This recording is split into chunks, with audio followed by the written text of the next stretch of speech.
hello लोगोफोर नोंथांमोनखौ फिन खनसे राहुल पोल्ट्रियाव बरायनो थालायबाय दिनै टटेल खैदिन जाखोलै 22 दिन ना 26 वेट खालामदोंमोन दिनै 1 केजि 300 फैबाय वेट खालामदोंमोन दिनै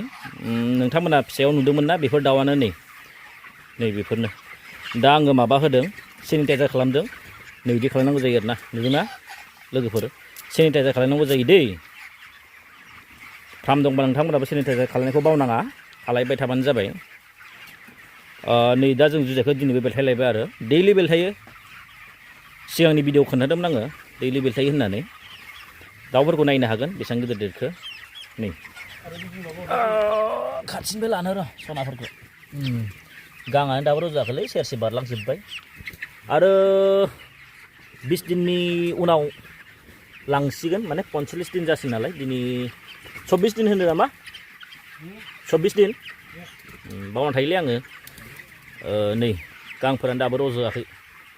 बिराद उतपात भयंकर उतपात बिसोरो सालाफोरा दा नै बेलथायगासिनो दं ओरै सासे बेलथायदो ओरै सासे बेलथायदो दै सोलायनांसिगोन नै हराव होनायानो आदारा दाबो जोबाखै बेखौनो जानो हायाखै नै दाबो 30 दिनबाथाय बै हासुंखौ होसिगोन आरोना मारै हासुंखौ बुंनो थाङोबा नै बिदि हासुंखौ होसिगोन नै बिदिखौ बेहा 8 केजि जायो माने दा माने 20 दिन जाबाय होथ'वाखै जों हासुंखौ माने बेखौनो फोजोबनो हाया नालाय बेखौनो फोजोबनो हाया दा नै बे माबाखौनो हौ माथो लाथिख'सो जाना दं होफैनोसै र' बिराद जानाय उसुर बायदि जादों दासान्दि नोंस्रा जानायानो खामानिखा नालाय होनांगौलै एसे होनांगौ ओइ मासे लकेल कालारनि गोसोम बिराद गियो ओरैनोबा आथिङाव खेबफैलायो होबाथाय आखाइयाव माबा मोनसे लाबाथाय बिराद गिखायो फाग्ला बायदि गिखायो जों मोनथाम बाहागोआव पार्टिसन खालामबाय नै बे मोनसे ओइ मोननै मोनथाम खथा बानायबाय आरोना माने बिदि बानायाबा माने दाउफोरा बिथिं खारनानै लेंग्रा जानायनि चान्स थायो नालाय ओंखायनो मोनथाम बेड बानायबाय आरो जों बे मोनसे लोगोफोर बै मोनसे मोननै ओमफ्राय नैबेजों मोनथाम जा दे जा नै दा बेहाय आं सेनिटाइजार खालामलांसिगोन आरोना स्प्रे मारिसिगोन नै आखाइयाव बे दं आंना र' मारिनायखौ देखायनांगौ एसे भिडिअ खस्थ'बाबो देखायनोलै एसे लोगोफोरनो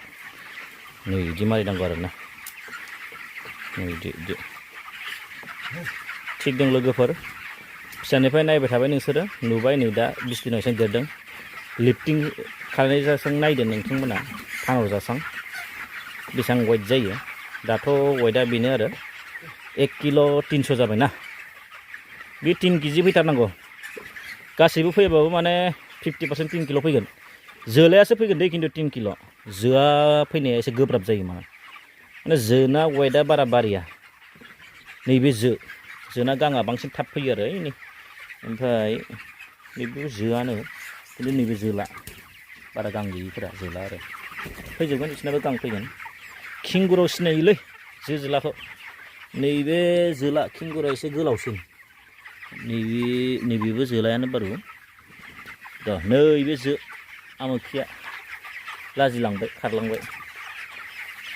थिग दं लोगोफोर सापर्ट खालाम जाय नोंथांमोना आंनि भिडिअखौ नायदों आरो सोरबाफोर कन्टेक्ट खालामनो गोसोबा खालामजागोन कम्पानिसो दै खिन्थु जोंना खामानिया नैबे फार्मा मावनो हागोन आरो ना कन्टेक्ट खालामनानै जुदि लामाफोरखौ मिथियाबा मोनाबा आंखौ मोननोबा मेसेज हर बेनिफ्राय आङो जेनेबा फेसबुकफोरनि लिंकफोरखौ हरगोन